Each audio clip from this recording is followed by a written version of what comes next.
Hello students, चलिए आज एक न्यू टॉपिक के बारे में डिस्कस करते हैं। ठीक है, अकाउंट्स का एक न्यू टॉपिक के बारे में डिस्कस करते हैं जिसका नाम है आपका फाइनेंशियल एनालिसिस। ठीक है, क्या है? Financial analysis. तो सबसे पहले समझते हैं कि फाइनेंशियल एनालिसिस क्या है। ठीक ना, फाइनेंशियल एनालिसिस क्या है? देखिए क्या होता है कि रिलेशन बताता है, रिलेशन बिटवीन, ठीक है, relation between two different date. ठीक है, relation between two different date. ठीक है, ये एक क्या बताता है आपका? Relation between two different dates, या फिर ऐसा भी बोल सकते हैं to compare between two different dates of financial statement. ठीक है, ऑफ फाइनेंशियल स्टेटमेंट। ये क्या बताता है आपका? रिलेशन बताता है। किसका रिलेशन बताता है? टू डिफरेंट डेट ऑफ किसका? Financial statement. देखिए फाइनेंशियल स्टेटमेंट में क्या क्या आता है, जैसे कि हम लोग जानते हैं ट्रेडिंग एंड पीएल अकाउंट आता है आपका। ठीक है, ट्रेडिंग एंड ठीक है पीएल अकाउंट हो गया, या फिर आपका क्या आता है? बैलेंस शीट आता है। ठीक ना, दूसरा क्या है? Balance sheet. ये हो गया ट्रेडिंग एंड पीएल अकाउंट, या फिर आपका क्या आ जाता है? Balance sheet. फिर से बोल फाइनेंशियल स्टेटमेंट का अगर हिंदी में बोलेंगे तो ठीक है, क्या बोल रहे हैं? फाइनेंशियल स्टेटमेंट को हिंदी में अगर हम लोग बात करते हैं तो क्या हो जाए? दो अवधियों के बीच एक तुलना किया जाता है। एक तुलना किया जाता है। किसका तुलना किया जाता है आपका? वो भी वित्तीय विवरण का फाइनेंशियल स्टेटमेंट का तुलना किया जाता है। उसी को हम लोग क्या बोलते हैं आपका? Financial analysis. ठीक है, उसको क्या बोलते हैं? फाइनेंशियल। क्या हो सकता है? टूल्स। ठीक है, टूल्स बोलिए, या फिर आपका मेथड्स भी बोल सकते हो। मेथड्स क्या क्या होता है? क्या क्या बोले? टूल्स या मेथड्स। ठीक ना, तो या फिर कोई इसको टेक्निक्स भी बोलते हैं। क्या बोलते हैं? टेक्निक्स। पहला चीज़ होता है कंपेयर करने का, एक होता है कंपेरेटिव। क्या होता है? Comparative financial statement.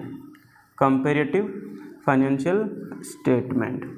ठीक है, हो गया कंपेरेटिव फाइनेंशियल स्टेटमेंट। दूसरा होता है आपका कॉमन साइज। क्या होता है? Common size. ठीक है, common size financial statement. Common size financial statement. ठीक ना, उसके बाद तीसरा होता है, ठीक है, तीसरा होता है, आप लोग इस 12th में भी पढ़ चुके हैं तीनों ही। ठीक है, cash flow statement. Cash flow statement क्या होता है? Cash flow statement. नेक्स्ट क्या हो जाता है आपका? Fund flow statement. Fund flow statement. ठीक है, हो गया। उसके बाद आपका आ जाता है next trend analysis. Trend analysis. ठीक है, ट्रेंड एनालिसिस। नेक्स्ट क्या हो जाएगा आपका? ट्रेंड एनालिसिस हो जाएगा। और नेक्स्ट है आपका, ठीक है, break even point. Break even point. ठीक ना, ब्रेक इवन पॉइंट। तो ये सब है आपका। ठीक है, तो फिर से रिपीट कर दे रहे, देखिए टूल्स या मेथड्स होता है। टूल्स या मेथड क्या क्या आ जाएगा? Comparative financial statement. ठीक है, कॉमन साइज फाइनेंशियल स्टेटमेंट। ठीक है, उसके बाद कैश फ्लो स्टेटमेंट। ठीक है, उसके बाद फंड फ्लो स्टेटमेंट। नेक्स्ट क्या है? ट्रेंड एनालिसिस, और है आपका ब्रेक इवन पॉइंट। ठीक ना, ये आपका है ब्रेक इवन पॉइंट। और एक तो होता है, नेक्स्ट हो जाएगा रेशियो एनालिसिस। क्या होता है? Ratio analysis. रेशियो एनालिसिस, ये हो गया नेक्स्ट। तो ये इतना सारा इसका क्या है आपका? टूल्स है, जिसके हिसाब से या फिर जिसका यूज़ करके क्या करते हैं? फाइनेंशियल एनालिसिस को कंपेयर करते हैं। ठीक ना, जिसका यूज़ करके फाइनेंशियल एनालिसिस का कंपेयर करते हैं। अब देखिए हम लोग इसको पढ़ते हैं, इसका यूज़ करते हैं कि कंपेरेटिव फाइनेंशियल स्टेटमेंट क्या है। ठीक है, सबसे पहले हम लोग शुरुआत करते हैं कहाँ से? Comparative financial statement. ये क्या है आपका? अधिकतर 12th क्लास के लिए जानकारी रखना जरूरी है, क्योंकि 12th का सिलेबस में है आपका कंपेरेटिव फाइनेंशियल स्टेटमेंट। 12th में भी है, कॉमन साइज फाइनेंशियल स्टेटमेंट है 12th में, और कैश फ्लो स्टेटमेंट भी है। ठीक है, और रेशियो एनालिसिस भी है। तो बेसिकली अगर हम लोग फाइनेंशियल एनालिसिस का सिलेबस में देखेंगे तो अधिकतर हम लोग 12th में ही, ठीक है, देखने को मिल जाएगा। तो सबसे पहले हम लोग चलिए शुरुआत करते हैं कहाँ से? Comparative financial statement. ठीक ना, फाइनेंशियल स्टेटमेंट। तो देखिए कंपेरेटिव फाइनेंशियल स्टेटमेंट का नाम से ही पता चल रहा होगा आपका, ये कंपेयर करता है। ठीक है, क्या करता है आपका? कंपेरिजन बिटवीन ठीक है, कंपैरिजन बिटवीन टू और, ठीक है, क्या बोले, कंपैरिजन बिटवीन टू और मोर देन टू, क्या लिखे, कंपैरिजन बिटवीन टू और मोर देन टू, ठीक है, ऑफ फाइनेंशियल, ठीक है, ऑफ फाइनेंशियल डेटा, ठीक है। तो ये समझ में आया, क्या लिखते हैं कि आपका कंपैरिजन बिटवीन टू और more than 2 years of, 2 year लिखना चाहिए था, ठीक है, 2 years, more than 2 years of financial data. अब देखिए फाइनेंशियल डेटा में क्या क्या आ जाता है, जैसे कि आपका हो गया पीएल अकाउंट, बैलेंस शीट, ठीक है, और भी कुछ को आ जाएगा आपका बैलेंस शीट, इस तरह का है। इसको हम लोग क्या करते हैं, कंपेयर करते हैं, ठीक ना। तो देखिए यहाँ पे कंपेयर करने से पहले दो चीज़ समझ लेते हैं, और दो एनालिसिस के बारे में, ठीक है, 2 एनालिसिस के बारे में हम लोग समझ लेते हैं। एक होता है आपका वर्टिकल, ठीक है, एक होता है वर्टिकल एनालिसिस, और एक होता है आपका हॉरिजॉन्टल एनालिसिस, ठीक है, और एक होता है क्या होता है, तो हॉरिजॉन्टल एनालिसिस। क्योंकि ना अगर ये पढ़ रहे हैं आप, ठीक है, कंपैरेटिव फाइनेंशियल स्टेटमेंट पढ़ रहे हैं, तो ये 2 चीज़ जानकारी रखना जरूरी है, क्योंकि आपको क्वेश्चन में, जो ऑब्जेक्टिव टाइप क्वेश्चन में दोनों ही पूछा जाता है, ठीक है, कि ये आपका comparative financial statement horizontal analysis होता है या वर्टिकल एनालिसिस होता है, ठीक है। तो आप देखिए सबसे पहले क्या है ना कि ये हॉरिजॉन्टल एनालिसिस के बारे में समझते हैं कि क्या है ये हॉरिजॉन्टल एनालिसिस, ठीक है। तो देखिए कंपैरेटिव जो है, कंपैरेटिव फाइनेंशियल स्टेटमेंट का अगर बात करते हैं, ये क्या बोला गया है, 2 और मोर देन 2 ईयर्स का कंपेयर करता है, 2 या 2 से अधिक अवधियों के बीच में, ठीक है, उसका कंपेयर करते हैं। तो इस तरह का कंपेयर होता है। देखिए ये मान लीजिए 2020 का दिया हुआ है और ये आपका 2021 का दिया हुआ है, ठीक ना, 2020 और 2021 का। उसके बाद ये आपका दिया है रेवेन्यू फ्रॉम ऑपरेशन, मान लीजिए ये रेवेन्यू दिया हुआ है, ठीक है। उसके बाद ये आपका एक्सपेंसेस दिया है। अब ये आपका मान लीजिए एज्यूम कीजिए कि 1 लाख है, ये आपका 2 लाख है, ठीक है। उसके बाद हम लोग क्या करते हैं, यहाँ पर इंक्रीज और डिक्रीज बताते हैं। क्या बताते हैं, इंक्रीज हो रहा है या फिर डिक्रीज बताते हैं। नेक्स्ट है परसेंटेज ऑफ इंक्रीज या फिर आपका परसेंटेज ऑफ डिक्रीज, ठीक है, परसेंटेज ऑफ डिक्रीज। अब देखिए कैसे होता है, ये हो गया आपका क्या, 1 लाख है, ठीक है, ये कितना दिया है आपका, 1 लाख दिया है, ये कितना दिया है, 2 लाख दिया है, ठीक ना, ये कितना है, 1 लाख है, ये 2 लाख है। अब ये कंपेयर करेंगे तो हम लोग क्या हो रहा है, इंक्रीज हो रहा है कितना का, ये 1 लाख का इंक्रीज हो रहा है। परसेंटेज के मामले में अगर देखा जाएगा तो परसेंटेज बेस ईयर कौन सा होता है, बेस ईयर आपका हो जाएगा 2020, ठीक है, बेस ईयर कौन सा है, 2020 है। तो आपको इससे इसको डिवाइड करेंगे तो आपको कितना हो जाएगा, 100% आ जाएगा, ठीक है, आपका 100% आ जाएगा। तो इस तरह का जब कंपेयर करते हैं, इस तरह का कंपेयर का मतलब क्या है, आपका इस लाइन में कंपेयर हो रहा है, देखिए इस तरह का कंपेयर होते जा रहा है, इस तरह का, तो कंपेयर करते जा रहे हैं, इसलिए इसको हम लोग क्या बोलते हैं, हॉरिजॉन्टल एनालिसिस होता है। कौन, आपका कंपैरेटिव जो है आपका इस तरह का रो में, ठीक है, रो में आपका क्या हो रहा है, कंपेयर कर रहे हैं हम लोग इस तरह का रो में, तो इसके लिए हम लोग इसको क्या बोलते हैं, हॉरिजॉन्टल एनालिसिस बोलते हैं, ठीक है। तो ये हो गया। उसके बाद देखिए वर्टिकल एनालिसिस का मतलब क्या है, अगर हम लोग वर्टिकल एनालिसिस करते हैं, वर्टिकल एनालिसिस मतलब आपको इस तरह का अगर एनालिसिस करते हैं, ये जैसे 20 का दिया है, ये 2021 का दिया है, कोई भी डाटा अगर मान लीजिए दिया है और उसका हम लोग कंपेयर करते हैं, जैसे कि आपका ये दिया है रेवेन्यू, ठीक है, ये रेवेन्यू दिया होता है और ये आपका 1 लाख दिया है, ठीक है, या फिर 1 लाख दिया हुआ है, ठीक है। उसके बाद आपका एक्सपेंसेस दिया हुआ है, तो ये आपका 20,000 दिया है मान लीजिए। तो इस तरह का हम लोग कंपेयर करेंगे, इससे रेवेन्यू से अगर हम लोग मान लीजिए रेवेन्यू से एक्सपेंसेस को कंपेयर करते हैं, ठीक है, रेवेन्यू को अगर एक्सपेंसेस को कंपेयर करते हैं, और इस तरह का अलग अलग टाइम्स में हम लोग क्या करते हैं कि किसी को जैसे रेवेन्यू को बेस मान के अलग अलग बार आपको कंपेयर करते हैं। इसमें कुछ भी जैसे मान लीजिए एक्सपेंसेस दिया हो, अलग अलग एक्सपेंसेस दिया हो, तो उसको अगर हम लोग क्या करते हैं, कंपेयर करते हैं, ठीक है, करते हैं। अगर हम लोग इस तरह कॉलम वाइज, ठीक है, कॉलम में अगर हम लोग क्या करते हैं, कंपेयर करते हैं, तो उसको हम लोग क्या बोलेंगे, आपका वर्टिकल एनालिसिस, ठीक है, उसको क्या बोलेंगे, वर्टिकल एनालिसिस। हॉरिजॉन्टल एनालिसिस समझ में आया, जिसमें आपको रो में कंपेयर करते हैं, इसलिए इसको हम लोग क्या बोलते हैं, हॉरिजॉन्टल एनालिसिस बोलेंगे।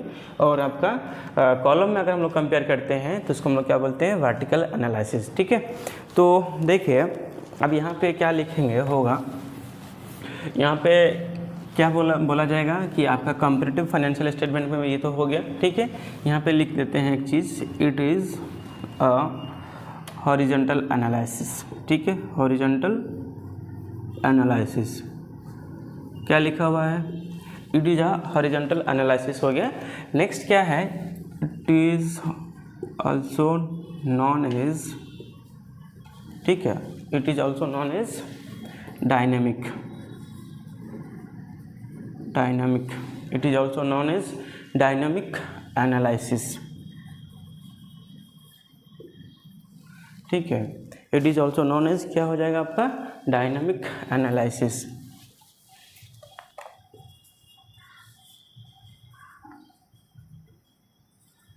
ठीक है, it is also known as dynamic analysis. ये बारे में समझ में आ गया आपका कंपैरेटिव फाइनेंशियल स्टेटमेंट क्या होता है। तो कंपैरिजन बिटवीन 2 और मोर देन 2 ईयर्स, ठीक है, 2 और more than 2 years of financial statement या फाइनेंशियल डेटा। ठीक है, दैट लाइक पीएल अकाउंट हो सकता है, आपका बैलेंस शीट भी हो सकता है। ठीक है, इस तरह का जो डेटा होता है, फाइनेंशियल डेटा होता है, उसका आपका कंपेयर किया जाता है। नेक्स्ट क्या है आपका, it is the horizontal analysis. क्या है, हॉरिजॉन्टल एनालिसिस होता है और it is also known as dynamic analysis. ठीक है, देखिए डायनेमिक एनालिसिस का मतलब भी आपका क्या हो जाता है ना, कि जिसमें आपका कंपेयर किया जाता है 2 से अधिक क्या लिखे, टाइम को लेकर। ठीक है, 2 टाइम को लेकर अगर हम लोग एनालिसिस करते हैं, कंपेयर करते हैं, तो उसको हम लोग बोलते हैं डायनामिक एनालिसिस। इसलिए आपका कंपैरेटिव एनालिसिस को भी, कंपैरेटिव फाइनेंशियल स्टेटमेंट को भी हम लोग डायनामिक एनालिसिस बोलते हैं। ठीक है, उसके बाद देखिए इसका फॉर्मेट कैसे है, इसको बनाते कैसे हैं, ठीक ना। तो देखिए चलिए देखते हैं इसको कैसे बनाया जाता है, ठीक ना। एक फॉर्मेट के हिसाब से ये आपका फॉर्मेट है, कंपैरेटिव स्टेटमेंट का फॉर्मेट है। ठीक है, कंपैरेटिव स्टेटमेंट में कैसे बनाया जाता है, देखिए comparative statement of PL that means profit and loss. ठीक है, इसका ये, उसके बाद क्या लिखते हैं यहाँ पे, फॉर द ईयर एंडेड, जो भी आपका क्लोजिंग डेट दिया रहेगा 31 मार्च। ठीक है, उसके बाद जो भी आपका एज पर क्वेश्चन आपका दिया रहेगा, ठीक है, उसको लिखा जाता है। नेक्स्ट क्या हो जाएगा आपका, पार्टिकुलर्स हो जाएगा, पार्टिकुलर्स लिखे, उसके बाद क्या है एब्सोल्यूट फिगर, उसके बाद एब्सोल्यूट चेंजेस। ठीक है, एब्सोल्यूट चेंजेस। उसके बाद क्या है, देखिए ये आपका प्रेजेंट नहीं प्रीवियस ईयर हो रहा है, ये आपका क्या है प्रीवियस ईयर है, ये आपका करंट ईयर है। ठीक है, ये क्या है आपका प्रीवियस ईयर और ये आपका क्या हो गया करंट ईयर। और उसके बाद क्या है, ये इंक्रीज और डिक्रीज। ठीक है, इंक्रीज और डिक्रीज। उसके बाद क्या है, इस साइड आपका होगा परसेंटेज ऑफ इंक्रीज और डिक्रीज। ठीक ना, तो ये देखिए हो गया, ये फॉर्मेट था। तो सबसे पहले आपका शुरुआत करते हैं हम लोग रेवेन्यू फ्रॉम ऑपरेशन। ठीक है, रेवेन्यू फ्रॉम ऑपरेशन क्या लिखते हैं, रेवेन्यू फ्रॉम ऑपरेशन। ठीक है, देखिए रेवेन्यू फ्रॉम ऑपरेशन का जो आपका प्रीवियस ईयर वैल्यू दिया रहेगा उसको यहाँ पे लिखिए, उसके बाद करंट ईयर। नेक्स्ट क्या करते हैं, इसको हम लोग कंपेयर करके लिखते हैं इंक्रीज और डिक्रीज। ठीक ना, इंक्रीज और डिक्रीज। उसके बाद क्या होगा, यहाँ पे लिखा देखिए परसेंटेज ऑफ इंक्रीज और डिक्रीज दिया हुआ है, परसेंटेज ऑफ इंक्रीज और डिक्रीज दिया है।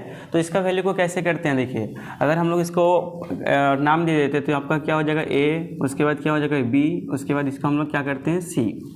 ठीक ना, तो अगर हम लोग ए बी सी इसको नेम दिए तो क्या हो जाएगा, इसका वैल्यू कैसे निकाला जाता है देख लीजिए। तो जो भी इंक्रीज आपका डिक्रीज निकलेगा, जैसे कि आपका सी निकला, ठीक है, कुछ भी वैल्यू निकला, उसके बाद डिवाइड बाई ए कर दीजिए, डिवाइड बाई ए, जो आपका बेस ईयर होगा ना, जो आपका प्रीवियस ईयर है, वो प्रीवियस ईयर को आप डिवाइड ए कर दिए, लिखिए नीचे, इसके बाद इंटू 100। ठीक है, उससे क्या निकलेगा, परसेंटेज निकल जाएगा। उसके बाद देखिए रेवेन्यू फ्रॉम ऑपरेशन हो गया।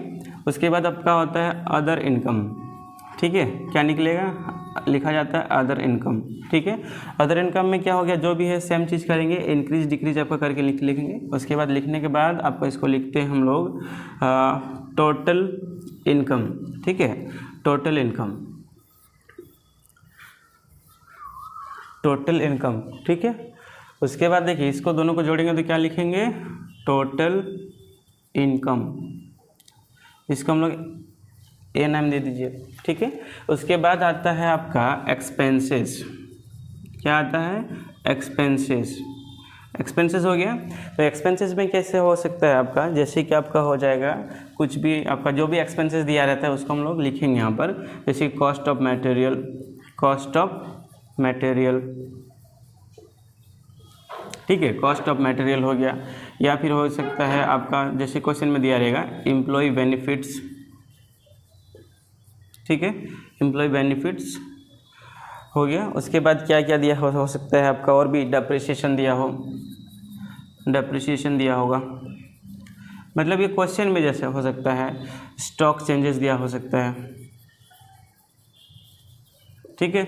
इस तरह का जो भी आपका एक्सपेंसेस दिया होगा सबको आप लिख लीजिए। लिखने के बाद क्या किया जाता है देखिए, लिखने के बाद जो भी अमाउंट है उस अमाउंट को यहाँ पे पुट करते जाइए दोनों साइड में, इंक्रीज डिक्रीज कीजिए, जो भी आपका बढ़ेगा घटेगा। अगर डिक्रीज हुआ, मान लीजिए उसको डिक्रीज हो गया, तो डिक्रीज में हम लोग क्या करते हैं उसको ब्रैकेट से शो करते हैं, ठीक है, ब्रैकेट से दिखाते हैं। तो जैसे कि यहाँ पे आपका क्या हो रहा है, इंक्रीज हो रहा है तो आप उसको नॉर्मली लिख लीजिए, इंक्रीज हुआ तो उसको नॉर्मली लिखा जाता है। लेकिन अगर डिक्रीज होता है तो क्या करते हैं, तो डिक्रीज होगा तो आपका उसको ब्रैकेट में शो करते हैं, और नेक्स्ट जो आपका एज इट इज हम लोग परसेंटेज जैसे निकालते हैं वैसे ही निकालेंगे, ठीक है। तो आपका देखिए सबको ऐड करने के बाद क्या होगा, ये आपका क्या निकला total expenses, sorry total income, ये निकला आपका एक्सपेंसेस। एक्सपेंसेस को आप यहाँ पे ऐड कर दीजिए, ठीक है, एक्सपेंसेस को ऐड कर दीजिए। तो ये आपका क्या निकलेगा, टोटल एक्सपेंसेस, टोटल एक्सपेंसेस। तो टोटल एक्सपेंसेस जो हो गया इसको यहाँ पे लिख लीजिए। लिखने के बाद क्या है, समझे ना, एक्सपेंसेस को आप लिख लीजिए, टोटल एक्सपेंसेस यहाँ पे लिख लिए। लिखने के बाद आपका हो जाता है इसको नेम, हाँ इसको नेम दे दीजिए बी, इसको नेम दे दीजिए बी। तो देखिए क्या होगा, total income minus total expenses, total income minus total income, total expense sorry total income minus total expenses, तो निकलेगा आपका प्रॉफिट, प्रॉफिट बिफोर टैक्स। क्या निकलेगा, प्रॉफिट बिफोर टैक्स, ठीक है। तो प्रॉफिट बिफोर टैक्स को हम लोग क्या बोलते हैं, ए माइनस बी, यानी कि ये जो इसका वैल्यू निकलेगा, इस वैल्यू से अगर इस वैल्यू को अगर माइनस कर देंगे तो क्या निकलेगा आपका प्रॉफिट बिफोर टैक्स निकलेगा, ठीक है। ये जो वैल्यू होगा यानी कि टोटल इनकम जो होगा उस टोटल इनकम से अगर हम लोग एक्सपेंसेस को माइनस करते हैं तो क्या निकलता है आपका प्रॉफिट बिफोर टैक्स, ठीक ना। अब देखिए प्रॉफिट बिफोर टैक्स से हम लोग लेस कर देंगे, प्रॉफिट बिफोर टैक्स से लेस कर देंगे क्या, टैक्स पेड, ठीक है, टैक्स पेड, या फिर इनकम टैक्स जो भी आपको क्वेश्चन में दिया रहेगा तो आपका क्या होगा, टैक्स पेड, समझे ना।